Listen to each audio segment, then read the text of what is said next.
ഇന്ന് ലേഡീസ് ബാൻഡിൽ അതിഥിയായി എത്തിയിരിക്കുന്നത് തിരുവനന്തപുരം സ്വദേശിനി രോഹിണിയാണ്. വലിയ ആവേശത്തിലാണ് രോഹിണി. ഡൽഹിയിൽ നിന്ന് മടങ്ങി എത്തിയിട്ടേ ഉള്ളൂ.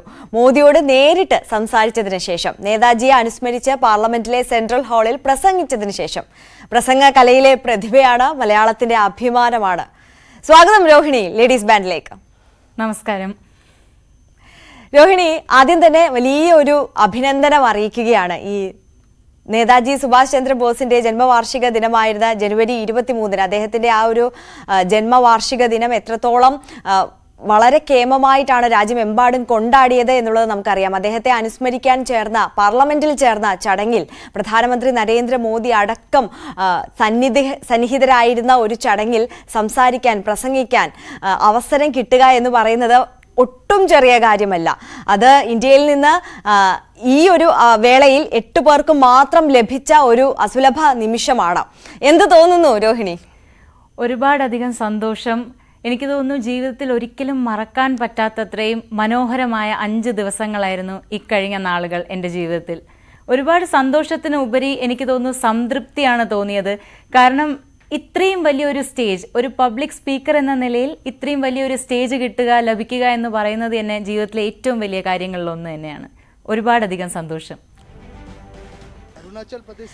ശരി രോഹിണി, വളരെയധികം സന്തോഷം. ഞങ്ങൾക്ക് എല്ലാവർക്കും, മലയാളികളായ ഞങ്ങൾക്ക് ഓരോരുത്തർക്കും അത്തരത്തിൽ രോഹിണിയിലൂടെ വളരെ വലിയൊരു അഭിമാന മുഹൂർത്തം തന്നെയാണ് എന്തായാലും ഉണ്ടായത്. എന്തായാലും ആ ഒരു സംഭാഷണം, ആ ഒരു പ്രസംഗം നമുക്ക് കേട്ടിട്ട് വരാം. തീർച്ചയായും. अच्छा, नेताजी की वो कौन सी चीज है जो आप जीवन में लाना चाहेंगे? मैं नेताजी से संगठन क्षमता सीखनी चाहूँगी. मैं उनसे सीखना चाहूँगी कि पूरी दुनिया के, मतलब नेताजी ने पूरी दुनिया के भारतीयों को एक साथ संगठित करके अंग्रेजों से लड़ाई की. वैसे ही मैं चाहूँगी कि हमारे देश के सभी लोग, केरला हो, तमिलनाडु हो, गुजरात हो, राजस्थान हो, जम्मू हो, कहीं पे भी हो, सभी एक साथ मिलजुल कर जो हमारे देश के जो भी प्रॉब्लम्स है उसके खिलाफ हम लड़े. और एक और चीज़ सीखना चाहूँगी, सपना देखना. मैं 2015 से सपना देख रही हूँ और मैं 2015 से आपसे हर रोज़ नहीं, मतलब बात कर चुकी हूँ मेरे सपने में. लेकिन मैं मानती हूँ कि सपने देखिए क्योंकि हकीकत में होते हैं, क्योंकि आज मैं आपसे बात कर रही हूँ. आज आप जिस सेंट्रल हॉल में बैठे थे उसका कोई इतिहास पता है आपको? सेंट्रल हॉल क्या है? ഈ പാർലമെന്റിലെ പ്രസംഗത്തിനൊക്കെ ശേഷം പ്രധാനമന്ത്രിയുമായി ഈ യുവ നേതാക്കളുടെ അല്ലെങ്കിൽ ആ യുവനിരയുടെ ഒരു സംഗമം ഉണ്ടായിരുന്നു. അവിടെ പ്രധാനമന്ത്രിയുമായി അടുത്ത് ഇടപഴകാനും സംസാരിക്കാനുമുള്ള ഒരു അവസരം നിങ്ങളിൽ കുറച്ചു പേർക്ക് ലഭിച്ചിട്ടുണ്ടായിരുന്നു. അതിന്റെ ഒരു ക്ലിപ്പിംഗ് ആണ് നമ്മളിപ്പോൾ കണ്ടത്, അല്ലേ രോഹിണി? അതെ, തീർച്ചയായും. നമ്മുടെ പ്രസംഗത്തിന് ശേഷമാണ് ഇങ്ങനെ ഒരു അവസരം ലഭിച്ചത്. അദ്ദേഹത്തിന്റെ വസതിയിൽ നമ്മളെ എല്ലാവരെയും ക്ഷണിക്കുകയും അദ്ദേഹം വരികയും നമ്മളോട് സംവദിക്കുകയും ചെയ്യുകയായിരുന്നു അന്നുണ്ടായത്. ഏറ്റവും വലിയൊരു ഭാഗ്യം. എല്ലാവർക്കും സംസാരിക്കാനുള്ള അവസരം ലഭിച്ചില്ല. പക്ഷേ എന്തോ എനിക്ക് ആ ഒരു ഇത്രയും വലിയൊരു ഇന്ത്യൻ പ്രൈം മിനിസ്റ്ററിന്റെ മുന്നിൽ സംസാരിക്കാനുള്ള ഒരു അവസരം ലഭിച്ചതിലാണ് എനിക്ക് ഏറ്റവും വലിയൊരു സന്തോഷം. തീർച്ചയായും വലിയ മുഹൂർത്തം തന്നെയാണ് അത്. ഇപ്പോൾ അത് തിരിഞ്ഞു നോക്കുമ്പോൾ, ഇപ്പോൾ ഡൽഹിയിൽ നിന്ന് തിരികെ എത്തിയതിന് ശേഷം മലയാളത്തിൽ നമ്മളോട് ന്യൂസ് 18നോടാണ് ആദ്യമായി രോഹിണി സംസാരിക്കുന്നത്, ഒരു മാധ്യമത്തിനോട് സംസാരിക്കുന്നത്. ഇപ്പോൾ ആ ഒരു പാർലമെന്റിൽ പ്രസംഗിച്ച മുഹൂർത്തമാണെങ്കിലും അതിനുശേഷം ആ ഒരു സ്പെഷ്യൽ ഇൻട്രാക്ഷൻ, ഒരു അവസരം കിട്ടിയതും അവിടെയും സംസാരിക്കാൻ സാധിച്ചതും, ആ ഒരു മുഹൂർത്തങ്ങളൊക്കെ തിരിഞ്ഞു നോക്കുമ്പോൾ എന്താണ് ഒരു ഫീലിംഗ്, ആ ഒരു എക്സ്പീരിയൻസ് എന്താണ്? എക്സ്പീരിയൻസ്, ഞാൻ ഇതിനു മുമ്പും പ്രസംഗ മത്സരത്തിലൊക്കെ പോയിട്ടുണ്ടെങ്കിലും ഈ എക്സ്പീരിയൻസ് എല്ലാത്തിൽ നിന്നും ഒരുപാട് വേറിട്ട എക്സ്പീരിയൻസ് ആയിരുന്നു. കാരണം ഇവിടെ നമ്മൾ മത്സരിക്കുകയല്ലായിരുന്നു. ഇവിടെ നമ്മൾ നമ്മുടെ കേരളത്തെ പ്രതിനിധീകരിച്ച് അവിടെ നിന്ന് സംസാരിക്കുകയായിരുന്നു. ഒരു കേരളത്തിൻ്റെ ഒരു ശബ്ദമായി നമ്മൾ നേതാജിയെക്കുറിച്ച് അവിടെ സംസാരിക്കുകയായിരുന്നു. അതിലായിരുന്നു ഏറ്റവും എല്ലാവരോടും പറയേണ്ടത്. ഞാൻ ഈ ഒരു അവസരം അതിനുവേണ്ടി ഉപയോഗിക്കുകയാണ്. ഈ ലോകത്ത് നമ്മൾ ഏറ്റവും കൂടുതൽ ബഹുമാനിക്കേണ്ടതും ആദരിക്കേണ്ടതും ഹൗസ് വൈഫ്സ് അല്ലെങ്കിൽ വീട്ടമ്മമാരെയാണ്. കാരണം അവരാണ് ലൈഫിൽ വേറെ ഒന്നും നോക്കാതെ നാളെ ഫുഡ് ഉണ്ടാക്കണം, മറ്റന്നാൾ ഫുഡ് ഉണ്ടാക്കണം, അങ്ങനെ 10, 25, 30 വർഷങ്ങളായിട്ട് നമുക്ക് വേണ്ടി ജീവിക്കുന്നവരാണ്. അവരുടെ ജീവിതത്തിലുണ്ടാകുന്ന ആവർത്തന വിരസത അല്ലെങ്കിൽ അവർക്കുണ്ടാകുന്ന ഒറ്റപ്പെടൽ, ഇതെല്ലാം എനിക്ക് തോന്നുന്നു. അതുകൊണ്ട് നമ്മൾ അവരെ ബഹുമാനിക്കണം, ആദരിക്കണം. എല്ലാവരും ബഹുമാനിക്കുന്നു എന്നറിയാം, എന്നാലും എനിക്കിത് പറയണമെന്ന് തോന്നി. എല്ലാവരും അവരവരുടെ അമ്മമാരെ, ഹൗസ് വൈഫ്സിനെ എല്ലാവരെയും ആദരിക്കണം. അതെ, സ്വന്തം ജീവിതവും സ്വപ്നങ്ങളും ഒക്കെ ത്യജിച്ചുകൊണ്ടാകാം അമ്മമാരെല്ലാം തന്നെ നമുക്ക് വേണ്ടിയിട്ട് നിലകൊള്ളുന്നതും നമുക്ക് വേണ്ടിയിട്ട് ഓരോ ദിവസവും കഠിനാധ്വാനം ചെയ്യുന്നതും അല്ലേ? അതെ, ഇന്ന് ഞാൻ ഇവിടെ ഇരിക്കുന്നത് ഒരുപക്ഷെ എൻ്റെ അമ്മ അത്രയും അധികം സപ്പോർട്ട് ചെയ്തതുകൊണ്ടാണ്, അല്ലെങ്കിൽ എൻ്റെ ഇപ്പോൾ പുതിയൊരമ്മ, ഹസ്ബൻഡിൻ്റെ അമ്മ അത്രയും സപ്പോർട്ട് ചെയ്യുന്നത് കൊണ്ടാണ് ഞാൻ ഇന്നിവിടെ ഇരിക്കുന്നത്. അതുകൊണ്ട് അവരെയാണ് എനിക്ക് തോന്നുന്നത് ഏറ്റവും കൂടുതൽ നമ്മൾ ആദരിക്കേണ്ടത്, ബഹുമാനിക്കേണ്ടത്. തീർച്ചയായും. എന്തായാലും രോഹിണി നടന്നു കയറിയ പടവുകൾ ഇപ്പോൾ എത്തി നിൽക്കുന്ന ആ ഒരു സ്ഥാനം, അത് അധികം ആർക്കും ചെന്നെത്താൻ പറ്റാത്ത ഒരു നേട്ടം തന്നെയാണ്. ഇതിലേക്ക് എത്തുമ്പോൾ ഒരുപാട് കടമ്പകളിലൂടെയാണ് രോഹിണി കടന്നു പോയിട്ടുള്ളത്. ഒരുപാട് മത്സരങ്ങൾ, തലങ്ങൾ ഒക്കെ ഇതിനു വേണ്ടി കടന്നിട്ടാണ് ഈ ഒരു നാഷണൽ ലെവലിലേക്ക്, പാർലമെന്റ് വരെ രോഹിണി എത്തിയത്. ആ ഒരു യാത്ര എങ്ങനെയായിരുന്നു രോഹിണി? ഇതിനു മുമ്പ് ഞാൻ കേരള യൂണിവേഴ്സിറ്റി യൂത്ത് ഫെസ്റ്റിവലിൽ 4 വർഷം മത്സരിക്കുകയും എനിക്ക് തോന്നുന്നു 13ഓളം പുരസ്കാരങ്ങൾ ലഭിക്കുകയും ചെയ്തു. അതിനുശേഷം കേരള സർവകലാശാലയെ പ്രതിനിധീകരിച്ച് ഞാൻ inter university youth festival, national inter university മത്സരങ്ങളിലൊക്കെ മത്സരിച്ചിട്ടുണ്ട്.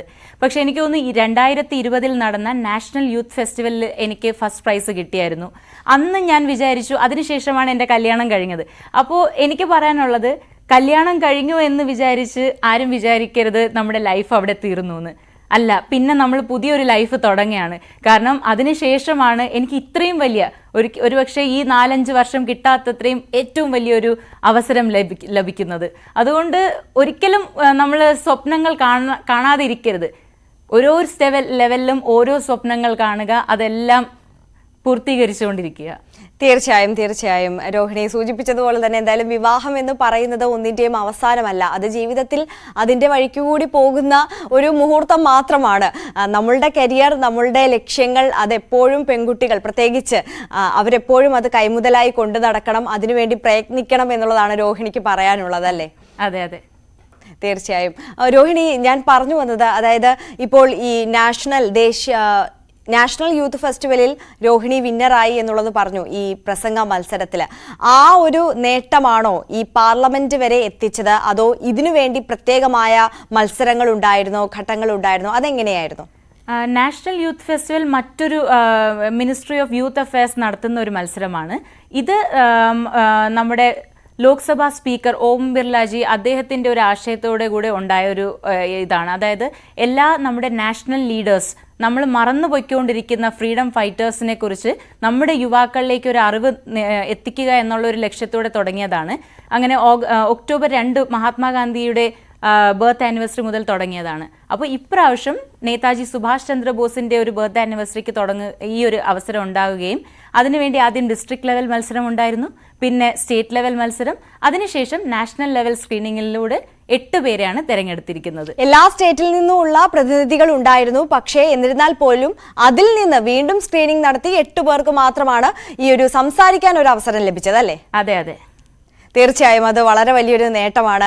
ഈ എല്ലാ സംസ്ഥാനങ്ങളിൽ നിന്നുള്ള പ്രതിനിധികൾ ഉണ്ടായിട്ട് കൂടി അതിൽ നിന്നൊരു സ്ക്രീനിംഗ് നടത്തുകയും പിന്നീട് ആ ഒരു 8 പേരിൽ ഒരാളാകാൻ കഴിയുക, അത് കേരളത്തിൽ നിന്നുള്ള ഒരാളാവുക എന്നുള്ളത് മലയാളികളെ സംബന്ധിച്ച് വളരെ അഭിമാനകരമായ മുഹൂർത്തം തന്നെയാണ്. നമ്മൾ നേരത്തെ സൂചിപ്പിച്ചതുപോലെ തന്നെ എന്തായാലും നമ്മുടെ രോഹിണിയുടെ ആ ഒരു പ്രസംഗം പാർലമെന്റിൽ നടത്തിയത്, അതൊന്നും നമുക്ക് കേട്ടിട്ട് വരാം.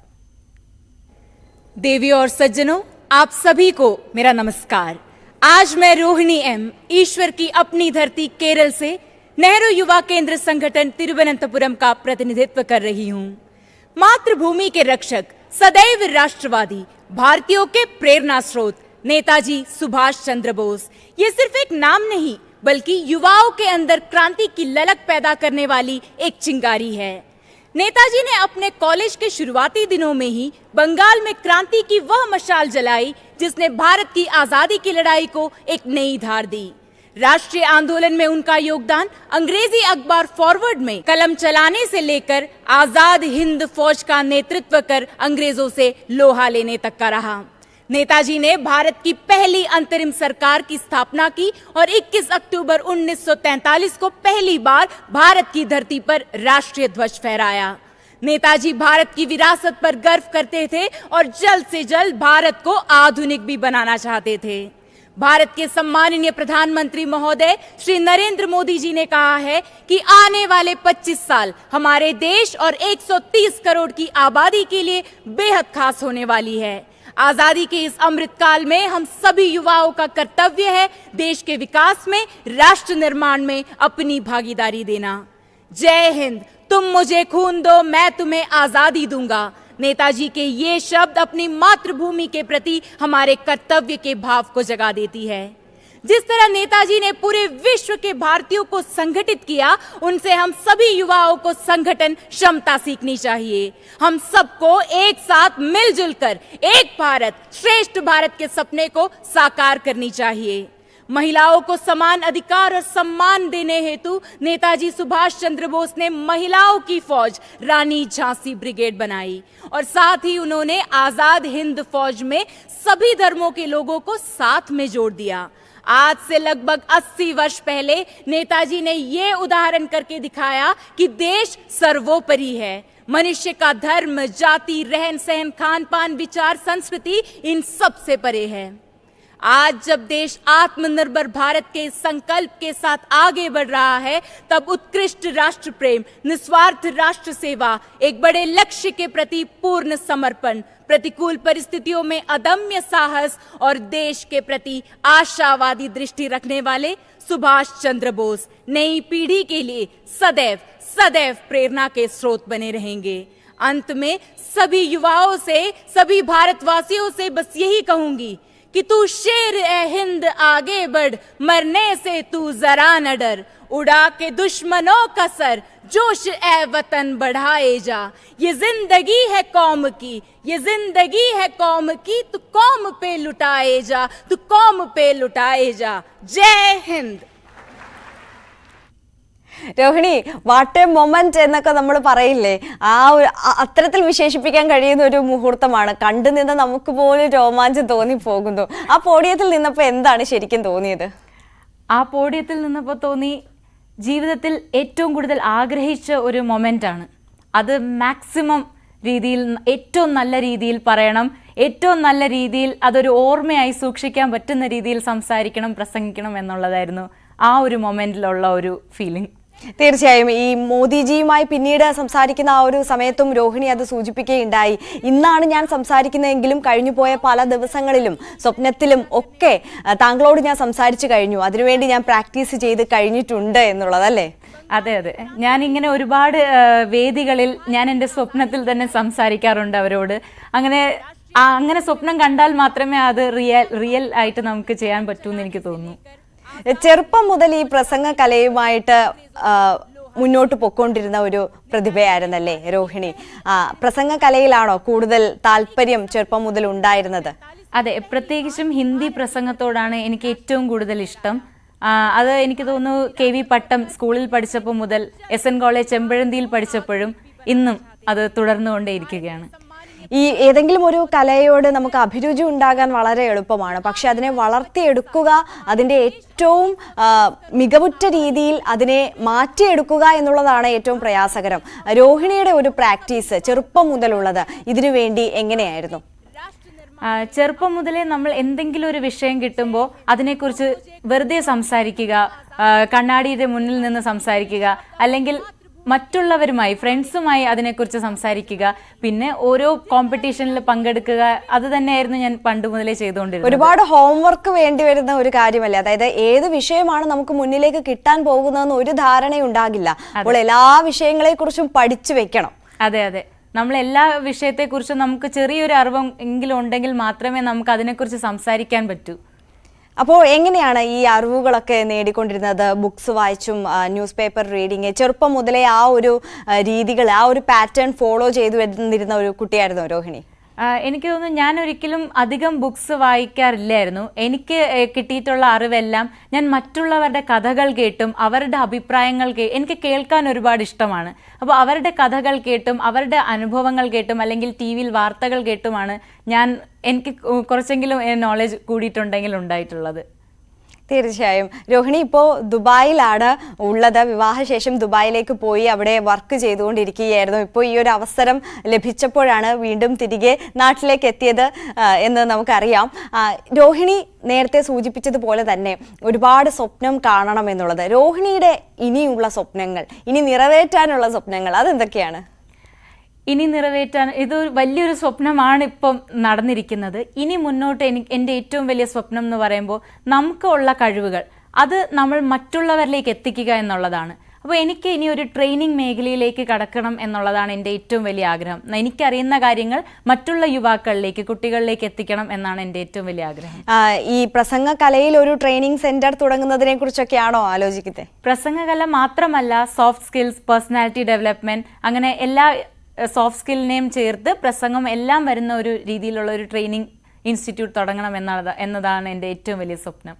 തീർച്ചയായും ആ ആഗ്രഹങ്ങളൊക്കെ എന്തായാലും സഫലമാവട്ടെ. നേരത്തെ രോഹിണിയുടെ ആ ഒരു സ്പീച്ച് പാർലമെന്റിൽ നമ്മൾ കേട്ടല്ലോ. അതിനിടയിൽ ഒരു പോയം റെസിറ്റേഷൻ കൂടി ഉണ്ടായിരുന്നു. അപ്പോൾ ഈ പ്രസംഗകലയിൽ മാത്രമല്ല, ആ പോയം റെസിറ്റേഷനിലടക്കം വളരെ മികവുറ്റ ഒരു വ്യക്തിത്വമാണ്, പ്രതിഭയാണ് എന്നുള്ളത് നമുക്ക് മനസ്സിലായി. അപ്പോൾ ഈ സ്കൂൾ കാലം മുതൽ എന്തൊക്കെ മത്സരങ്ങളിലായിരുന്നു രോഹിണി പങ്കെടുക്കുന്നത്? ആ നേട്ടങ്ങളൊക്കെ എങ്ങനെയായിരുന്നു? സ്കൂൾ കാലം മുതൽ പ്രസംഗ മത്സരം, ഡിബേറ്റ്, റെസിറ്റേഷൻ, പിന്നെ എഴുതുമായിരുന്നു, സ്റ്റോറി റൈറ്റിംഗ്, എസ്സേ റൈറ്റിംഗ്, അങ്ങനെ ഒരു 7-8 ഐറ്റംസ് ഇതായിരുന്നു ഞാൻ സ്ഥിരം പങ്കെടുത്തുകൊണ്ടിരുന്ന ഐറ്റംസ്. വീട്ടിൽ നിന്നൊക്കെയുള്ള ഒരു സപ്പോർട്ട്, അത് നേരത്തെ തന്നെ രോഹിണി പറഞ്ഞതാണ്, അത് വളരെ വലിയൊരു ഘടകമാണ്. ഇത്തരത്തിൽ നമ്മൾ വലിയ വലിയ അച്ചീവ്മെൻറ്റിലേക്ക് പോകണമെന്നുണ്ടെങ്കിൽ നമുക്ക് ചുറ്റുമുള്ള ആളുകളുടെ സ്നേഹവും സഹകരണവും ഒരുപാട് വേണം. ഈ കുട്ടിക്കാലം മുതൽ അത്തരത്തിൽ ട്രെയിൻ ചെയ്യുന്നതിനുമൊക്കെ വീട്ടുകാർ വളരെ വലിയൊരു സപ്പോർട്ട് രോഹിണിക്ക് നൽകിയിട്ടുണ്ടല്ലേ? തീർച്ചയായും. എനിക്ക് തോന്നുന്നു എനിക്കിന്ന് ഉണ്ടായിട്ടുള്ള ഒരു ചെറിയ നേട്ടമാണെങ്കിലും അതൊരിക്കലും എന്നെ കാരണമല്ല. അതിനെല്ലാം അർഹരായിട്ടുള്ളത് എൻ്റെ പേരൻസും ഇപ്പോൾ ഉള്ള പുതിയ ഫാമിലിയും തന്നെയാണ്. കാരണം എൻ്റെ കൂടെ ഓരോ മത്സരങ്ങളിലും എൻ്റെ അമ്മ എന്നെപ്പോലെ തന്നെ ഒരു ഫുഡും ഒന്നും കഴിക്കാതെ കൂടെ വരുമായിരുന്നു. അവിടെ മത്സരത്തിൻ്റെ റിസൾട്ട് വരുന്നത് വരെ വെയിറ്റ് ചെയ്യുകയും എല്ലാ മത്സരങ്ങളിലും കൊണ്ടുപോവുകയും തിരിച്ചു കൊണ്ടുവരികയും ചെയ്യുന്ന ഒരു രീതിയായിരുന്നു എൻ്റെ അമ്മയുടേത്. അപ്പോൾ എനിക്ക് തോന്നുന്നു ആദ്യം ഞാൻ നന്ദി പറയേണ്ടത് അമ്മയോടാണ്. കാരണം അമ്മ ഉള്ളത് കൊണ്ട് മാത്രമാണ്, ഇത്രയും സപ്പോർട്ട് നൽകിയത് കൊണ്ട് മാത്രമാണ് എനിക്കിന്ന് ഇവിടെ ഇരുന്ന് സംസാരിക്കാൻ പറ്റുന്നതും ഇത്രയും വലിയ നേട്ടങ്ങൾ ലഭിച്ചതും. അതുപോലെ ഓരോരുത്തരും എൻ്റെ ജീവിതത്തിൽ എനിക്ക് തോന്നുന്നു അതൊരു വലിയ ഭാഗ്യം തന്നെയാണ്. കാരണം എൻ്റെ ജീവിതത്തിലുള്ള ഓരോരുത്തരും എന്നെ അത്രയും സപ്പോർട്ട് ചെയ്യുകയാണ്. അവരെ കാരണമാണ് എനിക്ക് ഇന്ന് ഇങ്ങനെ ഒരു നേട്ടം ലഭിച്ചു എന്ന് ഞാൻ വിശ്വസിക്കുന്നു. തീർച്ചയായും രോഹിണി, എന്തായാലും രോഹിണിയുടെ കഴിവുകൾ ഏതൊക്കെ മേഖലയിലാണ് എന്നുള്ളത് നമുക്ക് മനസ്സിലായി കഴിഞ്ഞു. എന്തായാലും ഒരു പോയം നമുക്ക് എല്ലാവർക്കും വേണ്ടിയിട്ട്, ന്യൂസ് 18 പ്രേക്ഷകർക്ക് വേണ്ടിയിട്ട് ഒന്ന് ആലപിക്കാമോ? തീർച്ചയായും. ഇത് ഞാൻ കേരള യൂണിവേഴ്സിറ്റി യൂത്ത് ഫെസ്റ്റിവലിൽ പറഞ്ഞിട്ടുള്ളതാണ്. ഹിന്ദിയാണ്. ശരി.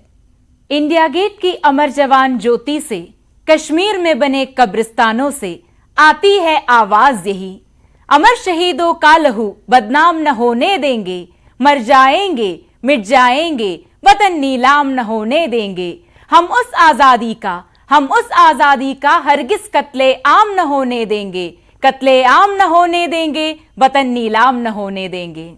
Thank you. Thank you so much Rohini. അതോടൊപ്പം തന്നെ ഈ പാർലമെന്റിൽ പ്രസംഗിക്കുക എന്നുള്ളത് വളരെ വലിയൊരു നേട്ടം തന്നെയാണ്, നമ്മളെപ്പോഴും സൂചിപ്പിച്ചതുപോലെ തന്നെ. പക്ഷേ അധികം ആർക്കും ലഭിക്കാത്ത മറ്റൊരു നേട്ടം കൂടിയുണ്ട്. അതായത് ഈ പാർലമെന്റിലെ സ്പീച്ചിനൊക്കെ ശേഷം പ്രധാനമന്ത്രിയുമായി കുറച്ച് സമയം അടുത്തിടപഴകാൻ ഒരു അവസരം ലഭിക്കുക എന്നുള്ളത്. അതായത് അദ്ദേഹത്തിൻ്റെ വീട്ടിൽ പോകാൻ സാധിച്ചു, അത് കഴിഞ്ഞ് ഒരു പേഴ്സണൽ ടോക്ക് സെക്ഷനിൽ പങ്കെടുക്കാൻ സാധിച്ചു, അവിടെയും സംസാരിക്കാൻ സാധിച്ചിട്ടുണ്ട്. ആ ഒരു എക്സ്പീരിയൻസ് എങ്ങനെയായിരുന്നു? അതോടൊപ്പം തന്നെ ആ സമയത്ത് ആ സെക്ഷനിൽ രോഹിണി എന്താണ് സംസാരിച്ചത് പ്രധാനമന്ത്രിയോട്? ഞാൻ ഒരിക്കലും വിചാരിച്ചില്ലായിരുന്നു നമുക്ക് പ്രൈം മിനിസ്റ്ററിനോട് ഇത്രയും അടുത്ത് സംസാരിക്കാൻ പറ്റുമെന്ന്. ഞങ്ങളോട് പറയുകയായിരുന്നു പ്രൈം മിനിസ്റ്ററിന്റെ വീട്ടിൽ പോവും, അദ്ദേഹത്തെ കാണാൻ സാധിക്കുമെന്ന്. അപ്പോൾ ജസ്റ്റ് കാണുന്നു പോകുന്നു എന്ന് മാത്രമേ വിചാരിച്ചിട്ടുണ്ടായിരുന്നുള്ളൂ. പക്ഷേ അവിടെ ചെന്നപ്പോൾ അദ്ദേഹവുമായി ഇത്രയും നേരം നമുക്ക് സംസാരിക്കാനും ഒരുപാട് പേർക്ക് അങ്ങനെ ഒരു അവസരം കിട്ടാത്തൊരവസരമാണ് നമുക്ക് പ്രത്യേകിച്ച് നമ്മുടെ ഈ ഒരു ബാച്ചിന് ലഭിച്ചത്. അപ്പോൾ അങ്ങനെ ഒരു സംസാരിച്ചപ്പോൾ വളരെയധികം മനസ്സിൽ സൂക്ഷിക്കാനും പറ്റുന്ന ഒരു കാര്യമാണ് ഇന്ത്യൻ പ്രൈം മിനിസ്റ്ററിനോട് 2023 എനിക്ക് സംസാരിക്കാൻ പറ്റി എന്നുള്ളത്. തീർച്ചയായും വളരെ അഭിമാനകരമായിട്ടുള്ള ഒരു മുഹൂർത്തം തന്നെയാണ്. എന്തായാലും രോഹിണിക്ക് ഒരിക്കൽ കൂടി അഭിനന്ദനം അറിയിക്കുകയാണ്. എത്ര അഭിനന്ദനം അറിയിച്ചാലും മതിയാവില്ല. അത്തരത്തിൽ ഒരു അഭിമാനകരമായിട്ടുള്ള, മലയാളികൾക്കൊന്നടങ്കം അഭിമാനം നൽകിയ ഒരു മുഹൂർത്തത്തിലേക്കാണ് രോഹിണി സ്വന്തം പ്രയത്നം കൊണ്ട് എത്തിച്ചേർന്നിട്ടുള്ളത്. എന്തായാലും നമ്മുടെ സമയപരിമിതി മൂലം ഈ ഒരു സെക്ഷൻ ഇവിടെ അവസാനിപ്പിക്കാനുള്ള സമയമായിരിക്കുകയാണ്. ഒരുപാട് വിശേഷങ്ങൾ ഇനിയും രോഹിണിയിൽ നിന്ന് അറിയാനുണ്ടായിരുന്നു, ചോദിക്കാനുണ്ടായിരുന്നു. എത്രത്തോളം വിശേഷങ്ങളും നേട്ടങ്ങളും ഒക്കെ പറഞ്ഞാലും തീരാത്തത്രയുണ്ട് രോഹിണിക്ക് എന്നുള്ളത് അറിയാം. എന്തായാലും ഇനിയുള്ള ജീവിതത്തിലും ഇതുപോലെ ഒരുപാട് വലിയ മുഹൂർത്തങ്ങൾ, ഒരുപാട് വലിയ അച്ചീവ്മെന്റ്സ് കൈവരിക്കാൻ കഴിയട്ടെ എന്ന് ആശംസിക്കുകയാണ്. അതോടൊപ്പം തന്നെ ഞങ്ങളോടൊപ്പം പങ്കുവെച്ച രോഹിണിയുടെ ആ ഒരു സ്വപ്നങ്ങൾ അതും നിറവേറ്റാൻ രോഹിണിക്ക് സാധിക്കട്ടെ എന്ന് ആശംസിക്കുന്നു. Thank you so much Rohini. ഒരുപാട് നന്ദി.